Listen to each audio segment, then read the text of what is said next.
Assalamualaikum warahmatullahi wabarakatuh. Perkenalkan kami dari kelompok 5 ingin mempresentasikan mengenai materi mendefinisikan pemasaran abad di 21 yang beranggotaan. Next.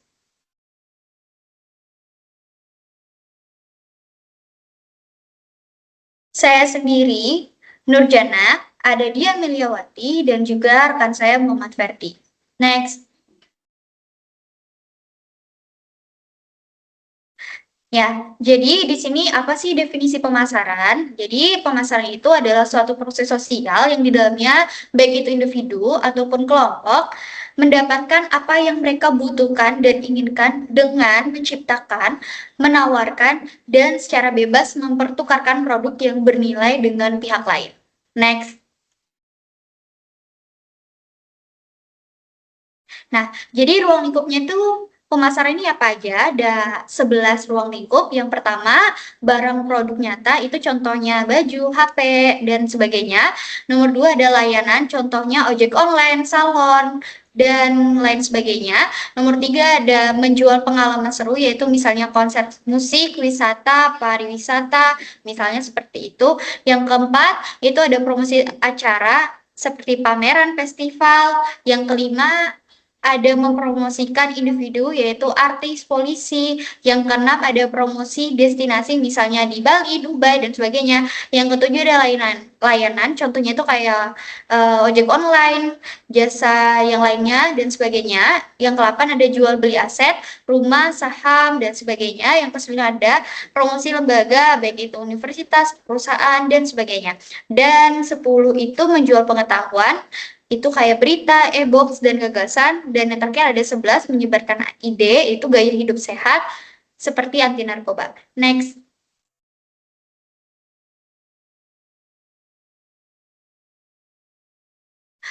Nah, di sini saya akan menjelaskan konsep inti pemasaran. Jadi konsep inti pemasaran itu yang pertama ada kebutuhan dan keinginan. Nah, itu tuh kayak contohnya seperti kita manusia kan punya tuntutan. Nah, seperti membeli makanan nasi dan sebagainya itu sandang pangan. Jadi keinginan itu kebutuhan yang diarahkan pada pilihan tertentu. Sedangkan kebutuhan itu tuntutan dasar manusia. Kita kan butuh nasi, sedangkan keinginan berbalik dari itu kayak kebutuhan yang diarahkan pada pilihan tertentu yaitu seperti barang mewah. Lalu yang kedua ada produk nih, itu segala tawaran yang memuaskan kebutuhan atau keinginan. Bisa barang, jasa, pengalaman, tempat, gagasan dan lain-lain. Ada yang ketiga itu kepuasan nilai. Jadi itu nilai perbandingan manfaat dengan biayanya, itu mengenai rasa puas setelah kebutuhan terpenuhi. Next. Nah, ini ada yang keempat, pertukaran. Jadi apa sih pertukaran itu? Pertukaran itu yaitu mendapatkan produk dengan memberi sesuatu sebagai ganti. Syaratnya ada dua pihak, ada nilai, bisa berkomunikasi dengan bebas gitu. Yang terakhir ada pasar. Jadi pasar itu apa sih? Jadi pasar itu adalah tempat pertemuan penjual dan pembeli itu baik secara langsung maupun secara digital melalui online. Pemasaran itu yang orang yang menawarkan produk, prospeknya bisa calon pembeli. Next.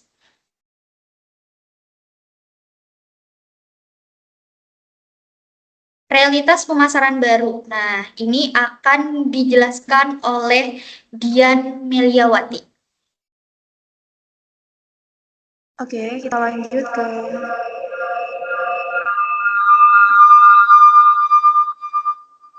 ke realitas pemasaran baru.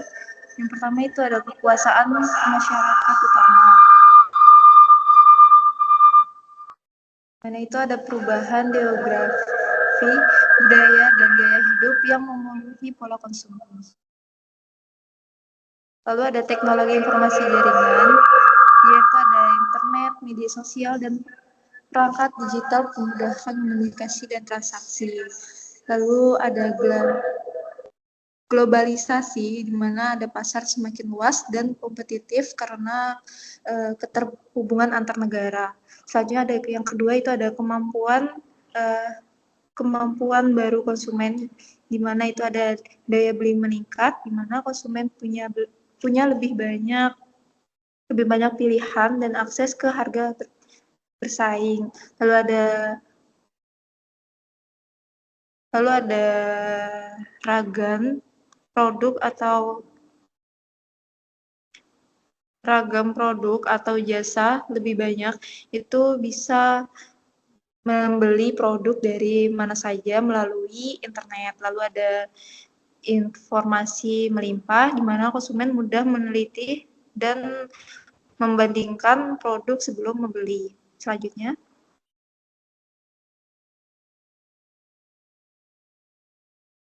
yang ketiga itu ada penyesuaian diri perusahaan, di mana perekayasaan ulang, di mana itu ada proses kerja dibuat lebih cepat dan efisien. Contohnya itu ada bank pakai aplikasi mobile untuk layanan nasabah. Lalu ada outsourcing, yaitu pakai jasa pihak luar untuk tugas tertentu. Contohnya itu perusahaan serahkan layanan call center ke pihak ketiga. Lalu ada pemasok mitra, di mana kerjasama jangka panjang dengan pemasok, yaitu contohnya pabrik makanan kerja sama dengan petani bahan baku. Lalu ada yang keempat itu ada kemampuan baru perusahaan, di mana internet untuk penjualan atau informasi, itu ada produk dijual secara online. Contohnya itu ada brand kosmetik, itu kan jual lewat website sendiri biasanya. Terus lalu ada riset pasar lebih lengkap, di mana menggunakan data digital untuk analisis. Contohnya itu ada Netflix, itu analisis tontonan pengguna untuk rekomendasi film. Lalu ada komunikasi internal cepat, itu koordinasi karyawan lewat teknologi. Contohnya itu menggunakan Slack atau Zoom untuk rapat jangka jauh. Next.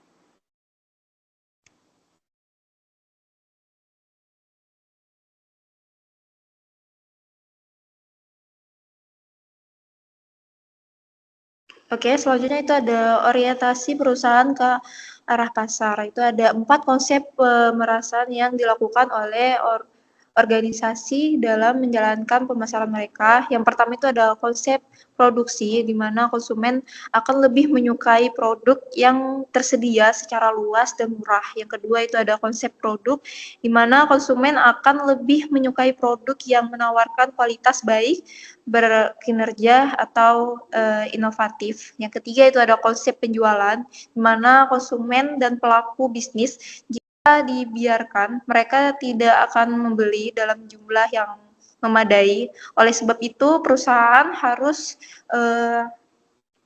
melakukan usaha penjualan dan promosi yang agresif. Lalu ada yang keempat, itu ada konsep pemasaran. Itu kunci untuk mencapai tujuan perusahaan, mencakup usaha perusahaan untuk menjadi lebih efektif daripada para pesaingnya dalam hal menciptakan, menyampaikan, dan mengkomunikasikan nilai manfaat bagi konsumen kepada pasar sasaran yang ditetapkan. Next.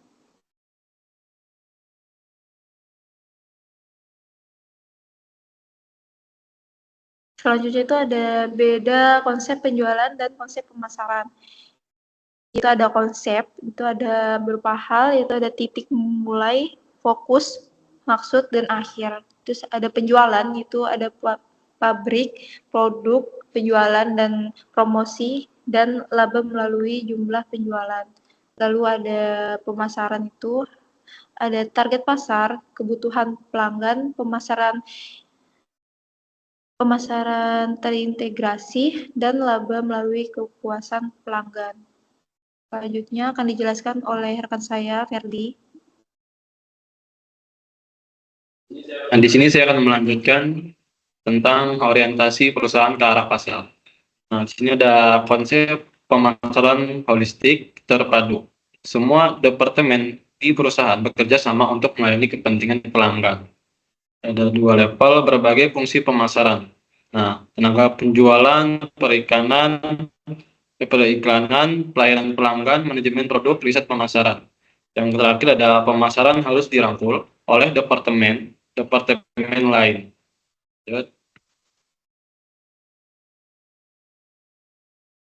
Nah, di sini ada konsep pemasaran holistik terpadu.